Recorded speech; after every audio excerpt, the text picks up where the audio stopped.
Good evening, everyone. Thanks so much for tuning in. Tonight is Woke Wednesdays. We do this every single Wednesday at 9 p.m. Eastern Standard Time. Thanks so much for tuning in tonight. My name is Hurston Sanchez, third-year doctoral student at Florida International University here in Miami, Florida. And tonight we have the pleasure of having an amazing, brilliant professor on the show. Dr. Burns, would you like to introduce yourself? Yeah. Hi, everybody. My name is Jim Burns at Florida International University. I work in the Department of Teaching and Learning. I do curriculum theory. And I'm just happy to be here. This person's awesome. Thank you so much, Dr. Burns, for being here. A lot of folks are saying hello. My little sister's on. Hey, what's up, what's up? Andres Portada saying hello. Again, everyone, thank you so much for tuning in. Tonight, we're definitely going to talk about the elections, what happened last night, reactions. And please feel free to share your reactions with us if you've never tuned in. It is supposed to be interactional. Interactional, that's the word? Yeah. That is a word. So please post comments, post questions, whatever you would like. If you don't agree with something that we say, please tell us why, and we'll try to answer your question. And yeah, so we're going to talk about elections, and we're also talking about patriotism. Dr. Burns, also you're a veteran. Yes. You were in the Marine Corps. Former teacher, Yes. K through 12 system. You said in DC, and now you're a professor at the collegiate level. Mm-hmm. So thank you so much for being on the show. So let's get started. Reactions to last night. Y'all, let us know what did y'all feel about last night? Did y'all vote? Yeah, tell us. Yeah, it was interesting. I was watching a lot of the coverage, like on Democracy Now, and The Intercept had some pretty interesting coverage. I suppose. Just overall, my reaction to it, there were a lot of, like I think we were talking about earlier, there were a lot of very interesting sort of firsts, in the elections, particularly at the state legislature level, and also in the governorships. Obviously, I think a lot of people were expecting the House of Representatives to flip blue again. I don't think that was much of a surprise.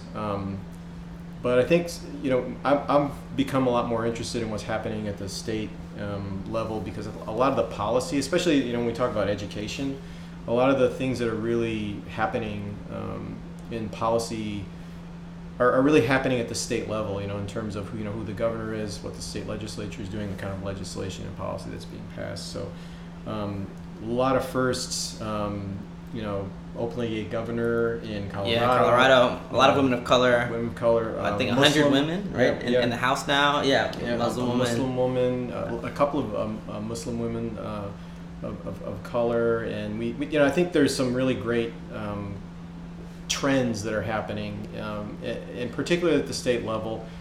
I come through this kind of hopeful, but I temper that a little bit sometimes, just by thinking, there have been a lot of great gains, but we also need to maintain sort of our vigilance and hold.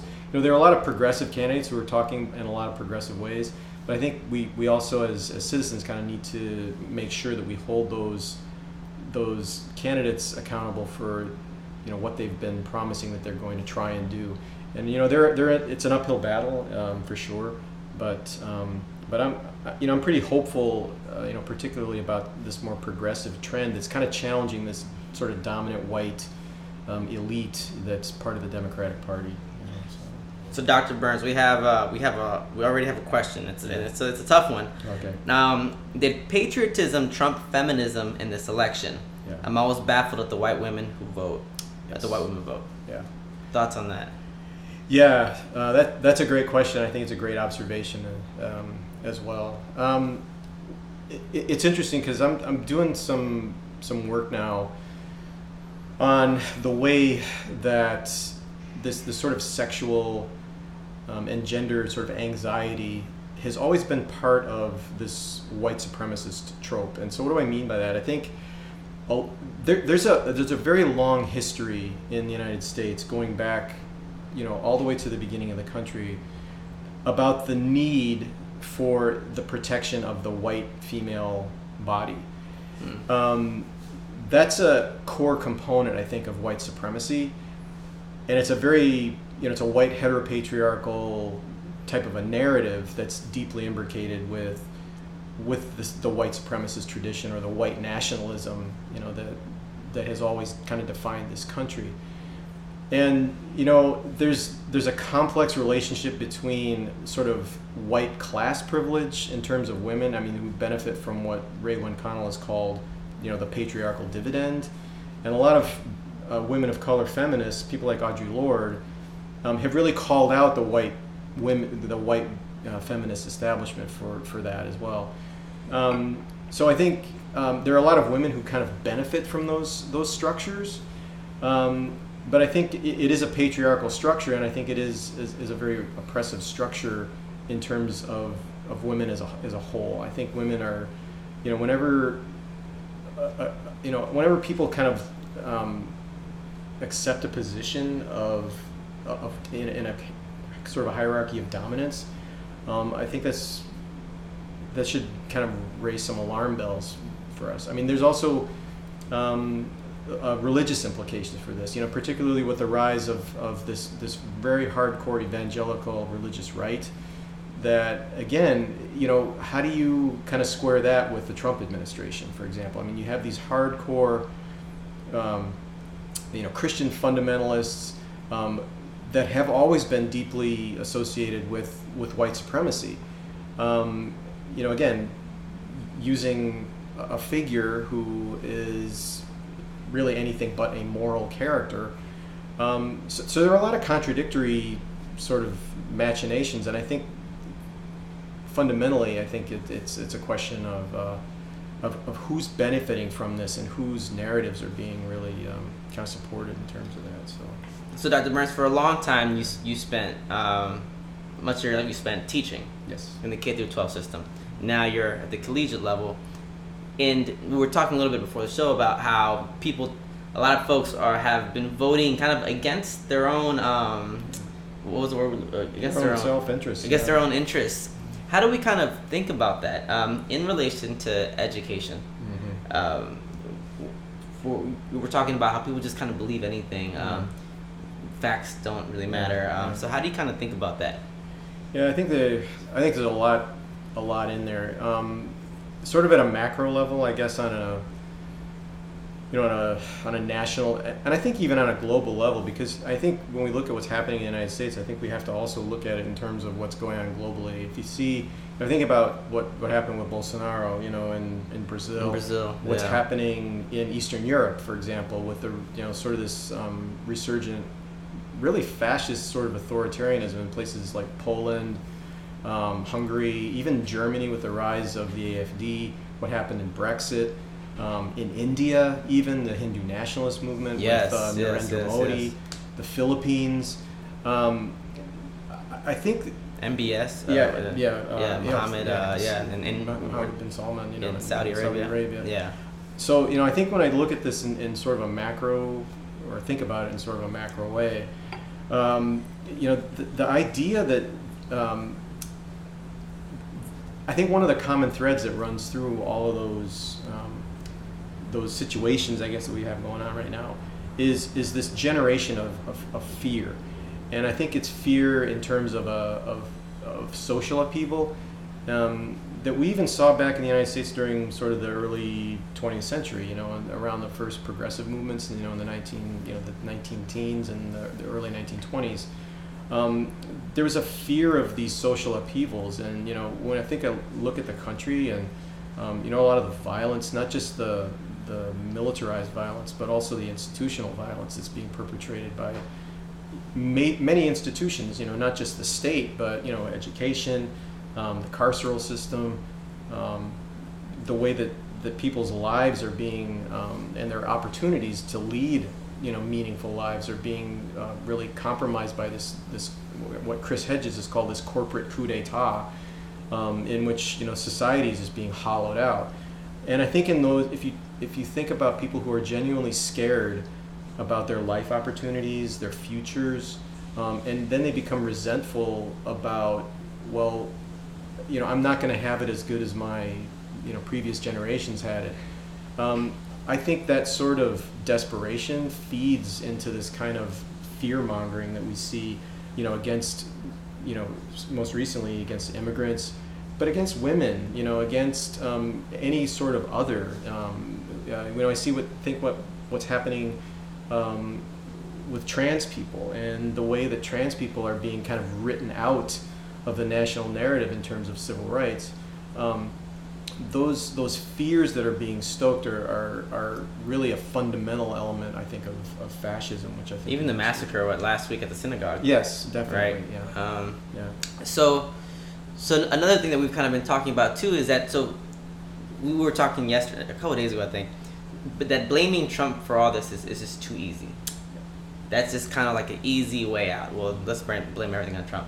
And part of what ends up happening is that we end up romanticizing this Democratic group. Yeah. Well, they're the saviors, like that's, they're gonna help us out. They're the good guys. And you were like, nah, that's too easy. And it's kind of an uninformed or maybe misinformed kind of perspective. Yeah. So, yeah, I think for me, as I've been thinking about it,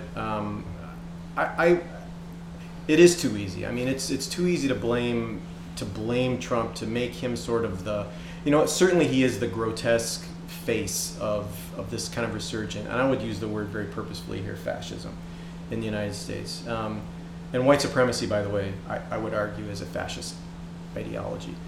But Trump, I mean, to sit here and and say that Trump is to blame for all this, it kind of obfuscates or kind of hides the conditions of possibility that have really been kind of accruing for a very, very long time that resulted in, the monster with the human face that has kind of confronted us now. And I think that's been, there's a long history, I think, of this. I mean, we look back at the sort of the progressive era in the 20s, or in the context of the American Depression in the 1930s, the rise of fascism in the 1920s and 30s, which was very popular in the United States. I mean, people don't understand how much support that people like Mussolini and Hitler and Franco had in the United States. I think when the monster with the human face, and I'm borrowing that from the American playwright Steve Tessich, who talked about this post-truth sort of world, I think the only beneficial thing that Trump is giving us is holding up the mirror to what the conditions of possibility that allowed him to kind of emerge on the scene were in the first place. And people might not like what I'm going to say, but the Democratic Party has really been failing, I think, in a longer term sort of way. I think that the party has collapsed. I think there are some promising signs of that there are some elements in the Democratic Party, particularly these new progressive candidates. But the Democratic Party has been part and parcel of sort of the conditions that they've sold out most of their constituents, labor, women, people of color for sure, the poor. And I think this mirrors sort of what happened in the 20s, when we saw the sort of the elite progressives, who believed in their own social engineering hubris, just kind of developed, like Lippmann, right? I mean, who developed this, the American people really don't know what they're doing, so we just need to form this sort of elite that's going to kind of govern society. Walter Lippmann, The Phantom Public, it's kind of the book he was referring to. Because Democrats, I mean, even recently, the crime bill, right? Yes. Bill Clinton. Yeah. It always astonishes me when a lot of my black friends will say, the Bill was the first black president. Yeah. I'm like, seriously? Like, he was such a piece of shit. Yeah. Like, the crime bill is pretty much not solely responsible, but played a huge role in just perpetuating this just mass incarceration in the United States. Yeah, right? I mean, I remember I'd just gotten out of the Marines, when Clinton was elected, and it was 92, and I just remember sort of the creeping to the right that happened during those years. I mean, the Republicans, a lot of people don't remember this history, but the Republican Party was under the leadership in the House of people like Newt Gingrich, and I think Bill Clinton, being a Southern man, a white Southern man, he developed his own Southern strategy. The Democratic Party had been sort of kind of shut out in the South for a while, and I think Clinton kind of borrowed almost from Richard Nixon back in the late 1960s and early 1970s. He kind of co-opted the law and order discourse, which is, an obviously racist discourse. Classist too, right? Very much so. And, if you have a Southern man speaking to a white man speaking to Southern white people about law and order, that takes you right back to George Wallace, who talked about that in 1968. And from Alabama, right? Alabama, George Wallace. Yeah. And so I think, when Clinton did, the crime bill, also the welfare reform, ending welfare as we know it back in 95, that was really this deal with the devil that the Democratic Party did with the Republican Party. And so I think, again, that's the sort of the conditions of possibility that have kind of brought us to where we are. Now, a lot of folks think that kind of going against a president or speaking back or protesting is anti-democratic and anti-patriot. Yes. Right? But you were in the Marine Corps, yes, right? I was. Veteran. How do you define patriotism? Because a lot of folks have also said that Kaepernick, right, yes. with him kneeling, yeah. this is wrong. He shouldn't be doing this. He shouldn't be going against America. So how do you kind of think of patriotism versus nationalism? Yeah. So for me, patriotism, and I'm glad you brought up Kaepernick. For me, patriotism, you're going to ask people and they're going to tell you all kinds of different things. I think at one point when I went in the Marines, I had a very different viewpoint on what patriotism was. What was it? What did you think? Because you were a younger man. Not that you're old by any means, right? Yeah, but for me back, when I went in the Marine Corps, the United States had just been out of Vietnam for about 7 or 8 years. And I had been raised, I was a white kid, right? I mean, I was a white kid, from a middle class home, and I had been raised on this steady diet of, what Ronald Takaki called the master narrative of American history. That there was the kind of the Frederick Jackson Turner historiography, manifest destiny. Race was a problem that somebody else had. And that my country was right. I mean, all the time. It was this old, my country right or wrong type of thing. There was a glorification, particularly in my family, of the military. And there was this kind of romanticism about the military. When I got in the military, that was all turned on its head rather quickly, because the military is not a romantic thing at all. It's a lot of brutality and sweat and blood, and it really, there is a sense that you've got to give up who you are in a lot of ways to kind of make it into a culture. I couldn't do that for some reason. I don't know why, but I think where my views on patriotism, and I would, if I had to just have a one-word definition my one-word definition for patriotism, it would just be question. Ask questions, because things are not as simple as they appear, and I think the histories that we get are partial at best and are just plain wrong in other ways. I think Kaepernick, for me, is a patriot. I think he has seen an injustice in a system, a long-term injustice in a system, and he's embodied a sense of courage to speak his truth.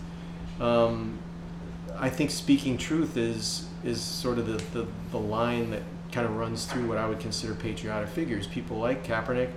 I mean, you could draw a line of to people like James Baldwin or King, Fannie Lou Hamer, Red Cloud, Emma Goldman, Eugene Debs. I mean, those folks they spoke truth to power in a very, they embodied a sense of courage to say, hey, wait a minute. I mean, our country, like any other country, can make mistakes, and the narratives that we've been fed are really quite partial. And I think we need to find the truth rather than just acting on these really blind, partial narratives about what a patriot is or should be. And so nationalism, for me, I think there's a little bit of difference between them. I think nationalism, again, we were talking a little bit earlier about this. Nationalism is really very much about defining who's in a nation state. Nationalism, I don't think it's any accident that Trump, just within the last week or two, talked about himself being a nationalist versus a globalist. When a person and again, it kind of is similar to that language that Clinton used, in terms of law and order. When a person like Trump, or the people who he's surrounded with, people like, well, I guess Sessions just got booted out today, but the people who he's been surrounded with, when they talk about nationalism, they're talking about white nationalism. They're talking about a very exclusionary group of people who count in terms of what this nation is. And so I think the difference for me would be sort of that definition of who is the nation, which is a very exclusionary definition, compared to these patriotic sort of tales or mythologies that kind of bring us to embody certain behaviors on behalf of the state, even up to the point of giving our lives for it. And even before the show, you were saying how this rise of nationalism, at least within the context of the United States, really came out, is founded upon slavery and settler colonialism. Can you talk a little bit about that? Yeah, it's interesting. I was reading a book that maybe we might get into next semester, by a great indigenous scholar. Her name is Roxanne Dunbar Ortiz, and she actually did a history of the Second Amendment, and from an indigenous person's perspective, which was fascinating. But yeah, I mean, her argument around, and I guess this would be an example of that, her argument around the reason that the Second Amendment was ratified in the first place was out of fear of slaves and Native American peoples, right? So we have this defined plurality, this group of people who make up the state, which are white people, more specifically white men of property, and that have to be protected from these others. And so I think that, and I think even the early texts of our, these sort of foundational texts of our country, things like the Declaration of Independence, but also if you dig into the writings of people like James Madison, Thomas Jefferson, certainly, it's quite explicit there who counts as a person, as a citizen, so a country in the United States, the same could be said of Canada, any settler colonial nation, Australia, New Zealand. The countries that were settler colonized and were slaveholding countries are by definition countries in which the nation is predicated on white supremacy. And it's interesting you mentioned Canada, because a lot of folks always like to joke around, well, I'm moving to Canada, right? As if Canada doesn't have its own horrible legacy, right? Just anti the other. And this still have stuff going on, right? But we also tend to kind of romanticize this idea of Canada as well. Yeah, and when you think about Canada, I think about before I came here, I was in South Dakota and I worked with Native American communities there, and what we could say in the context of the settler colonization of the United States and the boarding school legacy, which was the family separation policy of the day, right? And for Native Americans, and slavery was the family separation policy of the day for African slaves. The same could be said for Canada and Australia. I mean, they both had these horrific examples of kidnapping, boarding schools, sexual abuse, murdering children, deculturalization that Joel Spring, who's a Native American scholar, talks about as well. So yeah, it's funny how those Native communities, from Standing Rock, the First Nations in Canada, I mean they're still fighting. Absolutely. Courageously. Let me read some of these comments. Forrest Green is saying, as a Native Canadian, I thank and applaud you for talking about our issues as well. And we missed a lot of comments.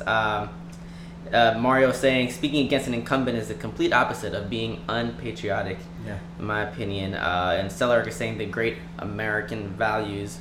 Made No More Love is saying, I thank you for bringing in this historical context. It's very important. What are your thoughts on this Brexit movement led by Candace Owens?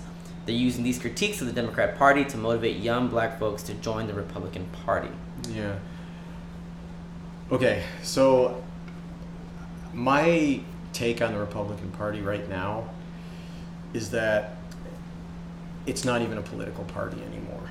A lot of the, and I say this because I read an article in a book by a couple of guys, Norman Orenstein and Thomas Mann, both very thinking people.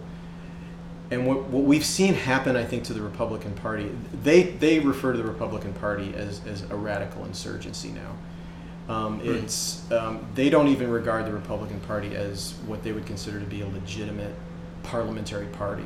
They are they're actually,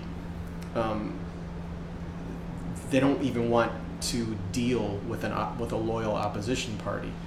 They're completely impervious to factual discourse. They have been essentially co-opted by these interests, people, these very shadowy interests, people, like ALEC, National Association of Manufacturers, all these radical privatization, libertarian organizations. My own my take on what we might need in the United States, and Ralph Nader has talked about this, and even back in the 30s, John Dewey wrote this seminal essay on the need for a third party. I think what is necessary in the United States is a much more pluralistic political process. I think Nader has really criticized this idea of the two-party trap that we find ourselves in now, and we have basically a party that has just gone off the charts in terms of just its insanity, and basically what the Democratic Party has become is basically a center-right party. There is no left really to speak of in the political mainstream in the United States anymore. My hope would be, and the optimism that I see, particularly when we see, people of color, women, queer communities, immigrants, talking about the poor. I mean, when we get people talking about issues. What an idea. Yeah. When we get people talking about issues, issue by issue, I think we have a lot more solidarity, a lot more opportunities to form these relationships of solidarity, both nationally at the state level, but also internationally. I mean, when we think about what's happening in Ferguson or Philadelphia or Miami in terms of these institutional violence, and what's happening in Gaza, the man-made disaster there, or Yemen or Syria, I think it's all of a piece. When we think about climate change and the threats to the planet, I think all these issues are things that could bring people to find new linkages with each other. I'm not sure that we can do that in this two-party system. I think that the party system has become so co-opted, so corrupt, that unless another force is injected into that system, a different force, I don't hold out a lot of hope that just voting or participating in the political process is really going to be of much use. I think what societies are really, I think when I think about the past, in the United States and throughout the world, and all these massive social changes that have occurred, the anti-war movement, women's rights, gay rights, immigrants' rights, workers' rights, the farm workers' movement, those were organic movements, I think, that got a lot of people bridged together, that were outside the political party. I mean, I'm not saying dispense with politics altogether, but I think one foot in and one foot out may be the strategy. So basically, don't put all your hope, right, in these political parties. Yeah, I think we're going to be disappointed in a lot of ways. Yeah. If we do that. I think being talk about citizenship, I think being a citizen means a lot more than just going to the polls every 2, 4, or 6 years. we need to become involved in our communities. We need to really walk the walk, I think, as they say. We've talked about on the show a lot how legality isn't synonymous with morality. Right, and even speaking about the poor, or about any group that's disenfranchised, it seems like that's like a huge thing, and it's like that's actually what we kind of should be doing anyways, right? Yeah. Stellark is saying that perhaps this breakdown of both traditional political parties could create new ones. She was saying, as a dual citizen of France and the United States, it's amazing to see how in France there are a plethora of political parties, nothing like America's two-party system. So we did have a question here from Sohail, saying, I want to know why people confuse nationalism and patriotism and why it's perceived as a great thing. That's a great question, and I wish I had a good answer, but I have probably a shitty answer for that question. Like most of my answers are shitty. No, not at all. I just, your question really brings to mind this great quote that Gore Vidal, who was a great essayist and writer about the American Empire, he talked about the United States, and this was in 2004. It was just a couple of years before he died, and he used to write his own State of the Union essay in The Nation, and he wrote them. Thank you. Absolutely. And wherever you are, hope y'all are enjoying a nice glass of wine. Yes, we are. But Vidal used to write his own kind of response to the State of the Union, and after in the aftermath of the 9/11 attacks, his 2004 State of the Union was called the United States of Amnesia, and I think he had something there.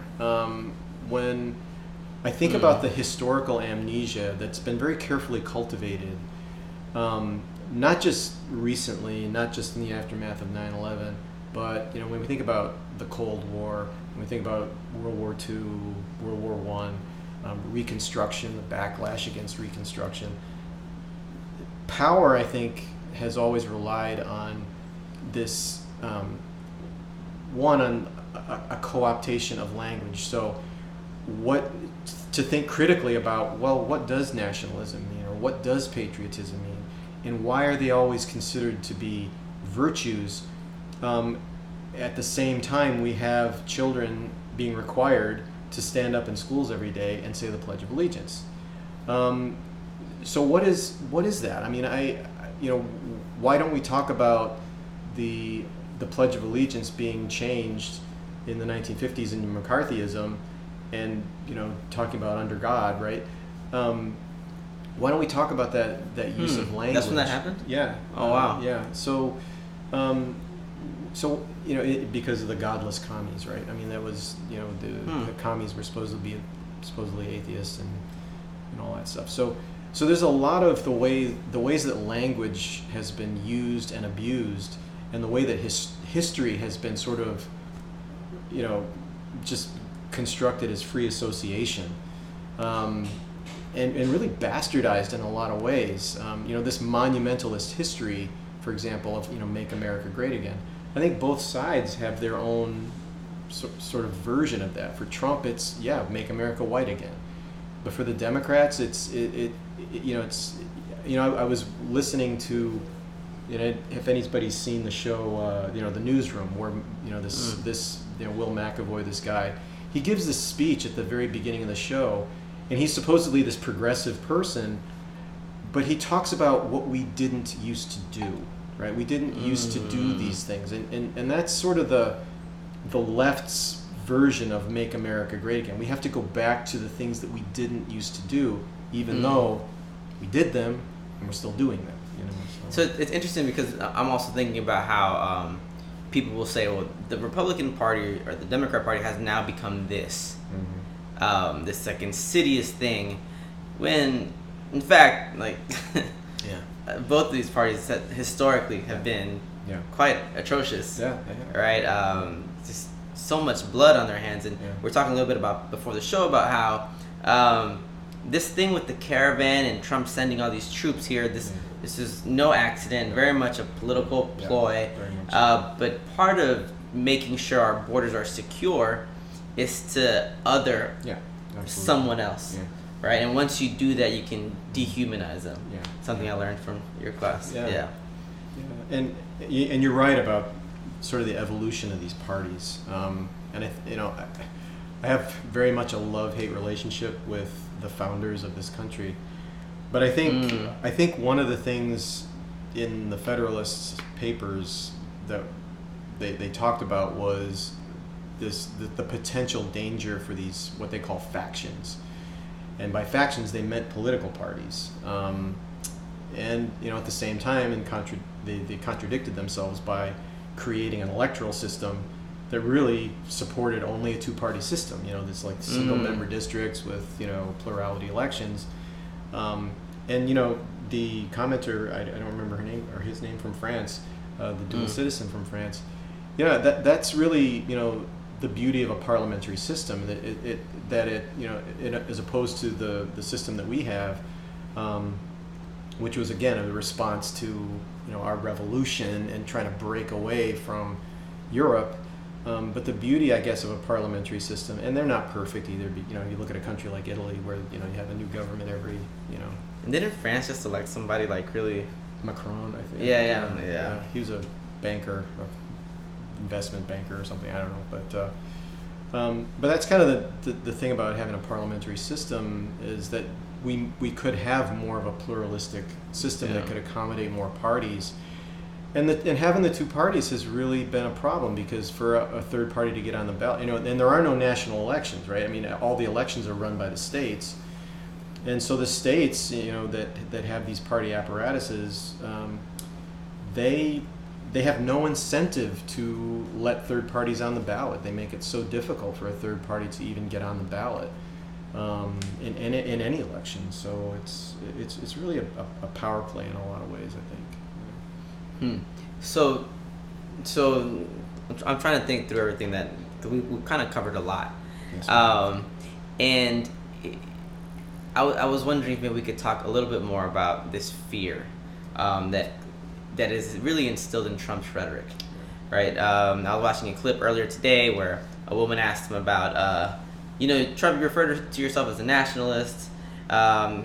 People believe this has emboldened white nationalists, and he was cut her question off saying, that's a racist question, man, you are being racist to me. Again, kind of instilling this fear in other people. And now how do you kind of think through that, right? And how does that also relate to education? Because as a professor, as an educator, as a person who loves some Baldwin, Richard Hofstadter, right, just kind of instilling in people the ability to kind of critique the world for themselves and question, it's kind of antithetical to this kind of Trump's logic of patriotism and nationalism. So how do you kind of think about that, this role of fear? I mean, I think that's the $1 million question, right now particularly, and it has been at different points in the past as well. I've been reading, some of the work that I do is, deals with violence and power, and institutional. That's kind of my trajectory into the study that I do. And I've been reading a lot in terms recently about the different elements of fascism and what fascism is really comprised of. And one of the first element, and one of the books that I've been reading is a great read, is by Jason Stanley. It's called How Fascism Works, and it just came out. Really good read. But the first element is fear. And that fear, I think, so fear to me, and the reason that it's so effective is it's very visceral. I mean, you can feel fear. And it particularly in times of social upheaval or times when people, we talk about, the white working class, the white middle class, who have, essentially they feel kind of sold out by all the political forces around. When a leader, a charismatic leader, talks about, can tap into that anxiety, that anomie, that kind of disconnectedness that people are feeling with society. I mean, the sociologist Emil Durkheim wrote about that quite a bit. This sense of fragmentation and disconnection from each other. that is a really ripe time for this charismatic leader to tap into those fears, the fear of what's my future going to be, what's the future of my children going to be, what are my life prospects I'm going to be, I'm going to have a worse living standard than my parents' generation had. That fear can very often, no pun intended, trump the rational thought in a lot of ways. Supplant. It could supplant. Yeah. Very good. Thank you for pulling me back from the edge there. But it can supplant a person's rational understanding of the world. It could very much short circuit a person's willingness even, and create I think an imperviousness to looking at the world around them in an intellectual way, and trying to evaluate the narratives that you're being bombarded with all the time. And the society that we live in now, when we have this 24-hour news cycle, you've got news channels that pretty much have balkanized the entire electorate. I mean, you've got my mother, for example. When I go to her house, it's nothing but Fox News crawling on. So when a person, and that can happen on the left as well. I mean, we can get ensconced in these little echo chambers, right? And particularly when social media starts to come into the question, and people who are writing these algorithms about, well, how do things get amplified in these discourses? That can really create, that can really reinforce sort of this disintegration, I think, of us. I mean, we come apart together in a lot of ways, and so I think that idea of fear, but also fear has always been a tool of propagandists. And Americans, we created propaganda, around the early 20th century. We created these technologies of propaganda, and those technologies of propaganda have only become more and more sophisticated, and unfortunately, I think more often than not, they've been used for quite malevolent ends. So we have a question, and it's actually an interesting question. I hope we can kind of disrupt what I'm thinking about, or what Sellerik is saying. Well, what exactly do white people fear in America?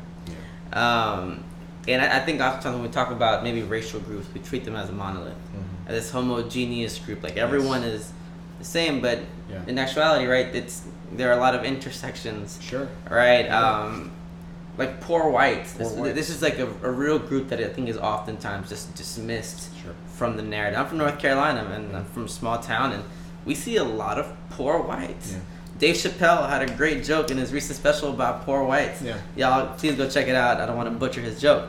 But poor whites is a real demographic. So I don't know, how can we kind of address this question? Because I think it's a real question that a lot of people kind of think about. But it's also a tough one. And it's a fantastic question. And where that question takes me is right back to a report that was written as a backlash against the 1960s. It was by the Trilateral Commission. It was called what was it called? The Excess of Democracy. Yeah, I'll type it in here. Access of Democracy? The Excess. The Excess. Oh, okay. And in that report, and there were again, a bunch of rich white folks, political scientists and bankers and political figures, and they were trying to figure out what the cause for these mass movements erupting in the 1960s. The women's rights, anti-war movement, all these different movements, these social movements, had erupted during the 1960s. And one thing that was very interesting when I read that report was their reference to white ethnic groups, right? And so that's what they're actually talking about. They're talking about, when they talk about white ethnic groups, they're talking about white people who fall outside of certain class distinctions, right? The coal miners in West Virginia, the farmers, out in the Midwest, people who are, working class, and actually poor white people who have been exploited for a very long time. With the Irish count? The Irish, there's a great book called When the Irish Became White, because the British actually didn't consider them white people. They actually they called them banshees. And I happen to be Irish. So. That's where the word comes from? Yeah. Oh, I didn't know that. Oh, wow. Yeah. So if you read The Tempest, Shakespeare's The Tempest, actually. That was interesting.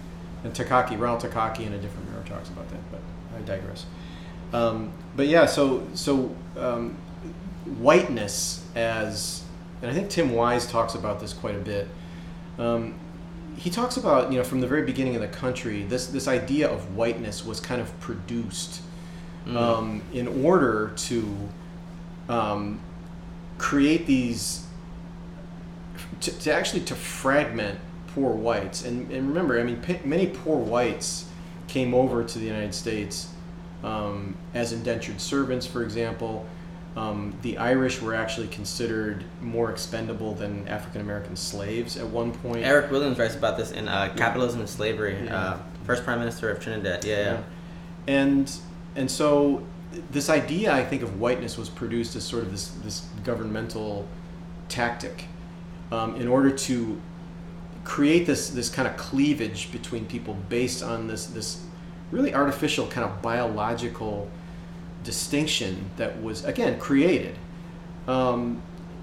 precisely, I think, in order to control the society, to create this hierarchical sort of assemblage of the people who are at the top, people who are going to run society, people who are going to define things, sort of this comprador class, and then the people who are at the bottom, on whom the economic prosperity of that society has always depended.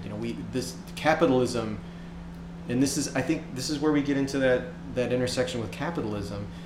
Capitalism has always depended on a very a cheap, compliant, massive, politically sort of disenfranchised group of people on whom the burden of production has always fallen.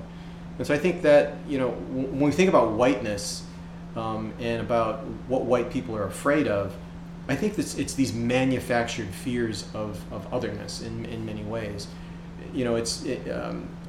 Post-Reconstruction, for example, poor whites in the South were terrified that freed black slaves were going to compete with them for their jobs. They were going to undercut them they were going to basically threaten their economic well-being.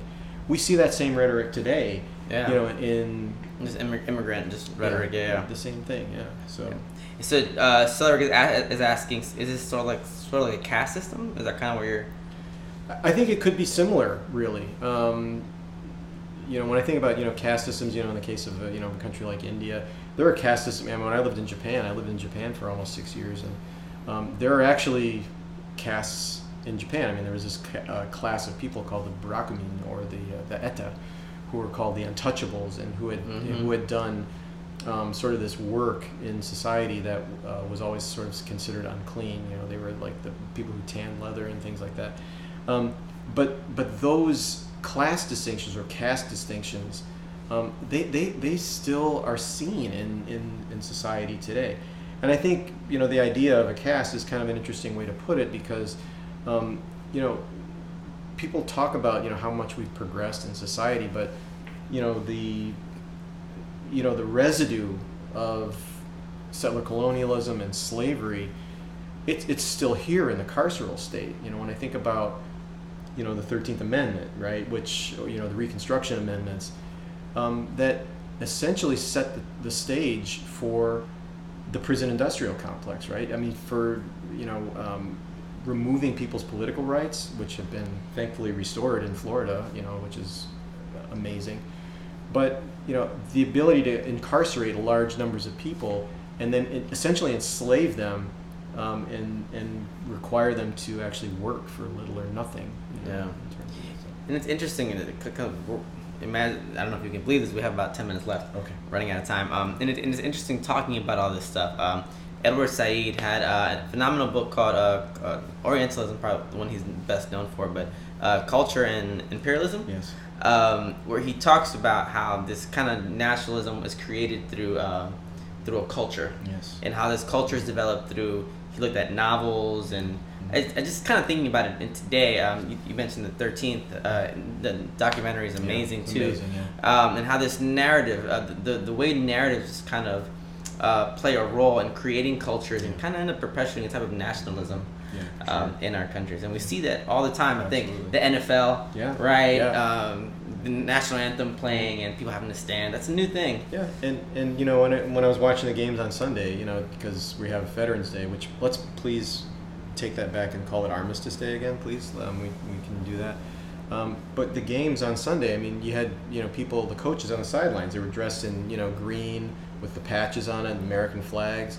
So that's a major aspect of the way that cultural narrative is just been perpetuated. Absolutely. And it's imbricated with capitalism. Oh yeah. No way. I feel like everything is kind of imbricated. You can't get away from capitalism. Real quick, Ambitious Gamma saying systems of oppression tend to reinvent themselves. Sohail saying caste systems in India are so manipulative that most people like me, he's an Indian gentleman, would never even think of it, but it is openly practiced in small villages in India. Celleric is saying, I think it would be an interesting university course what white people are afraid of. Totally agree. Maybe next fall. Right, maybe next fall. And then Delicious Paula is saying, poor white people are still collecting the psychological wage of whiteness, I believe is the term. It's inherent to their need of inequality. I'm always scared when people say inherent because I think of innate, and I'm like, I'm kind of scared of these these arguments. So Dr. Burns, I have to ask you one question before you leave, because you've referenced so many books, articles. When do you have time to read? Like you read so much, and this. I took a course with Dr. Burns, and he's always referencing different books that he's reading, different authors. How have you read so much? I'm just kind of curious. Well, there's a stupid, simple answer. One is I don't have a TV, so I don't watch a lot of TV. But I think it comes. I've always read a lot. I mean, since I was a kid. I mean, I guess I would have to thank my grandmother, because she would make me read, and I developed a love of reading. It's something, I don't know. I really don't know. I just remember when I was a kid, and I would walk to the library during the summer, and I'd just pick out books, and I would read a lot. It's just, and I think one of the things that I tell my students is that that reading, it's kind of a relationship with a written word it's kind of a, I'm not proselytizing or anything, but it's kind of this sacred thing, it's a great curriculum theorist, a guy named Allan Block wrote a book about 15 years ago, and he looked at curriculum through the lens of Judaic studies and the Talmud and everything, and he talked about study as sort of this act of almost like praying, it's because there's a sense of wonderment in reading, of kind of taking a journey, it's like you never know where you're going to end up. Part of it is that I have to do it because I have to write stuff, and if I don't write stuff, then I'm not going to get tenure. But I don't know. It's a disposition that I just kind of developed. That's something that I just really enjoy. And you also just had a book come out recently, right? What's it called? It's called Power, Curriculum, and Embodiment: Rethinking Curriculum as Counterconduct and Counterpolitics. And you're a curriculum theorist, so you're always thinking about this stuff. Always thinking about it. People can get this book on Amazon online. Yeah, it's on Amazon. That's. Especially folks in the K through 12 system thinking about it, or folks who just think about education. Yeah, I think certainly teachers I think should be reading this stuff. I mean, it was just kind of serendipitous, I guess, but right before I came over, I was talking to some students who were in the leadership program, and they were talking about and these are potential principals and administrators and stuff in K-12 schools, and I think we need to really be thinking about what curriculum is, where it lives. I mean, it's certainly not just in schools or in textbooks, but it's in places just like this. I mean, this is sort of this curricular space. It's the best definition of curriculum, I think, is complicated conversation, and so I like that. This is kind of the space where curriculum lives. It lives everywhere in a lot of ways. And you referenced very, very importantly popular culture and sort of these cultural narratives. Those are curricular things as well. So. Never thought about it that way. Yeah. Well, if you could leave the people with was it 2 cents, 2 bits? What I don't know the expression was. I don't either. This kind of, what would you say, just in the midst of all this just pandemonium, is there hope? Hope springs eternal, and I would just borrow from Henry Giroux, who said that the way through is to have educated hope, and don't think for me, I don't have any sage advice to give anybody, but for me, I'm always optimistic. When I sit with people like you, I mean, I'm an old man, and the way that you're engaging with the world, and the way that the people who are watching tonight are engaging with the world, that gives me a tremendous amount of optimism, because the people who you and the people who are watching tonight, you are the intellectuals. You're the organic intellectuals. You are the people out there who have a deep desire to know. And if don't ever lose that desire to know and to understand, and don't ever lose the capacity to question and to speak your truth. Love it. I think it's a great way to end. Thank you so much, Dr. Burns. Seriously, thank you so much. Appreciate you for coming through and just enlightening all of us. I could just sit here and listen to Dr. Burns Thanks talk. for the questions, too. Y'all, thank you so much for tuning in. Thank you so much for your questions and your comments. We do this every single Wednesday. Tune in next Wednesday. And again, thank you. If you have any questions about anything that Dr. Burns referenced, I'll be posting this to the Instagram story. It'll be up there for 24 hours. And then I'll be posting it on YouTube so y'all can watch it and rewatch it. So thank you again so much, Dr. Burns. And thank you all for tuning in. And we'll see y'all next week. Thank you.